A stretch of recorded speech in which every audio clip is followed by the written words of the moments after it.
당신이 악마라는 단어를 들을 때 떠올리는 이미지가 있을 것이다. 어둠, 공포, 파멸. 그런데 이 존재의 이름이 불과 2000 수백 년 전까지만 해도 사람들이 감사의 기도를 바치던 수호자의 이름이었다면 어떨까? 이 이야기는 단어 하나가 문명을 건너며 완전히 다른 얼굴로 바뀌어온 언어 역사상 가장 기묘한 변환 중 하나에 관한 것이다. 기원전 5세기 아테네.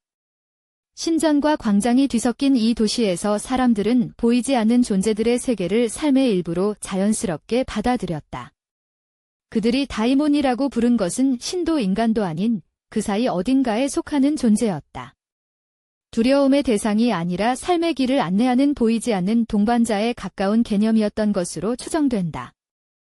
기원전 8세기 시인 헤시오도스는 서사시 일과 나나에서 황금시대 인간들이 죽은 뒤 다이몬이 된다고 노래했다고 전해진다.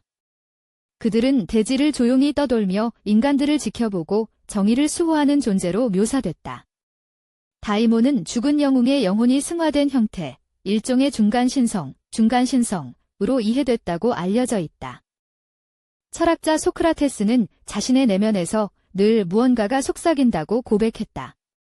그는 그것을 다이모니온이라 불렀는데 무언가 잘못된 선택을 하려 할 때마다 자신을 멈추게 하는 내면의 신호였다고 증언했다. 소크라테스에게 다이몬은 외부에서 찾아오는 공포스러운 존재가 아니라 도덕적 판단을 이끄는 내면의 나침반에 가까운 것이었다. 소크라테스의 제자 플라톤은 대화록 향연에서 다이몬을 한층 체계화된 방식으로 설명했다. 그에 따르면 다이몬은 신과 인간 사이의 공간을 채우는 존재로 인간의 기도와 의식을 신에게 전달하고 신의 뜻을 인간에게 알려주는 중재자 역할을 한다는 설이 제시된다. 이 묘사는 오늘날 우리가 천사라고 부르는 존재의 역할과 상당 부분 겹쳐 보인다. 헬레니즘 시대가 되면서 다이몬 개념은 더욱 풍부하고 다양해졌다. 개인마다 하나씩 배정된 수호 다이몬이 있다는 생각이 퍼졌고 어떤 학자들은 이것이 개인의 운명이나 타고난 본성 자체와도 연결된다고 보았다. 로마 시대에 들어서는 게니우스나 라레스 같은 로마 고유의 수호신 개념과 자연스럽게 뒤섞이기도 했다고 알려져 있다. 그런데 역사 속에는 조용하지만 결정적인 전환점이 있다. 기원전 3세기에서 1세기 사이 이집트 알렉산드리아에서 유대인 학자들이 히브리어 성경을 그리스어로 옮기는 방대한 번역 작업을 진행했다. 훗날 70인역 세프토어진트이라고 불리게 될 이 번역본이 완성되면서 다이몬이라는 단어의 운명에 은밀한 균열이 생기기 시작했다는 설이 있다. 70인역 시편에는 주목할 만한 번역 선택이 발견된다. 히브리 원문에서 이방인의 신들을 가리키던 단어원 뜻은 실체 없는 헛것들에 가까웠다. 그리스어 번역본에서는 다이모니아, 즉 다이몬과 같은 어근을 가진 단어로 옮겨진 것이다. 같이 중립적이었던 그리스어 단어가 거짓 신, 속이는 존재라는 의미를 흡수하기 시작하는 순간이었다고 볼 수 있다. 기독교가 로마 제국 전역으로 퍼지면서 선교사들은 그리스어로 복음을 전해야 했다. 그들은 이교도들이 섬기는 신들을 설명할 단어가 필요했고 72역에서 이미 부정적인 색채를 띠기 시작한 다이몬이 그 자리를 차지하게 됐다. 신약 성경에서 다이모니오는 예수가 사람들에게서 쫓아내는 악령의 이름으로 반복해서 등장한다. 4세기 말 교황의 명을 받은 학자 히에로니무스는 성경 전체를 라틴어로 번역하는 작업에 착수했다. 이 번역본 벌가터는 이후 1000년간 서유럽 기독교 세계의 공식 성경이 될 텍스트였다. 히에로니무스는 그리스어 다이몬을 라틴어 데이먼으로 옮겼고 이 단어는 훗날 영어 디먼의 직접적인 어원이 됐다. 언어학적으로 흥미로운 단서가 있다. 고전 라틴어에서 다에몬은 원래 중립적인 외래어였지만 3세기 신학자 테르툴리아누스의 저작에서부터 이것이 명확하게 악령과 동일시되기 시작했다는 분석이 나온다.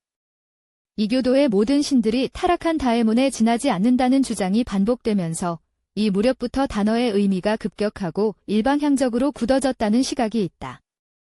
그러나 같은 시기 철학의 세계에서는 저항의 목소리도 있었던 것으로 전해진다. 2세기 철학자 아플레이우스는 여전히 다이몬을 플라톤식 중간 존재로 설명하는 글을 썼고 3세기 신플라톤주의자 플로티노스와 포르피리우스 역시 다이몬의 원래 의미를 지키려 했다고 알려져 있다. 하지만 제국의 국교가 된 기독교의 언어가 퍼져나가는 속도 앞에서 이 목소리들은 점차 힘을 잃어갔다.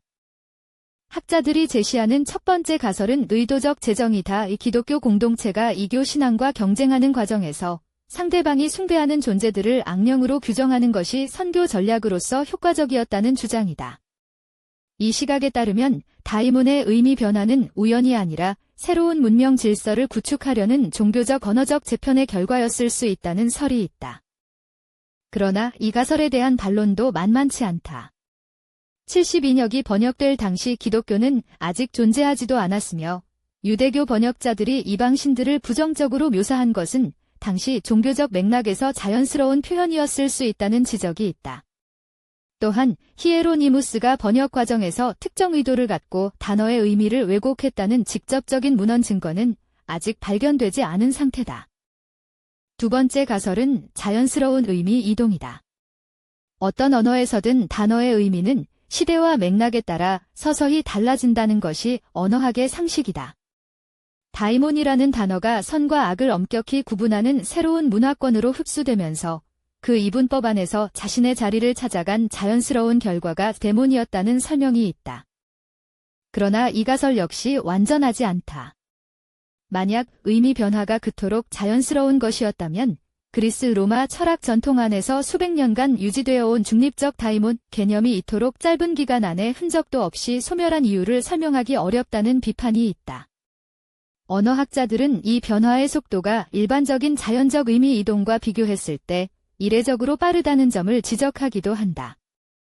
결국 우리가 확인할 수 있는 것은 하나다. 다이몬이라는 단어는 2500년이 넘는 시간 동안 수호자, 중간 신성, 내면의 목소리, 이방신, 악령이라는 5개의 전혀 다른 얼굴을 차례로 거쳐왔다. 그 변화가 의도적이었든 자연스러운 것이었든 어느 가설도 이 모든 변화를 하나의 원인으로 깔끔하게 설명하지는 못한다. 소크라테스가 내면의 다이몬에 귀를 기울이던 아테네의 광장은 이제 유적이 되었다. 하지만 이름을 바꾸며 살아남은 그 개념은 오늘날 우리가 양심의 소리라고 부르는 것 속에 여전히 숨쉬고 있는지도 모른다. 당신이 악마라고 부르는 그것이 한때 당신 곁에서 길을 안내하던 수호자였다면 이름이 바뀌면 실체도 바뀌는 것일까? 아니면 이름 아래에 무언가는 여전히 같은 것으로 남아있는 것일까?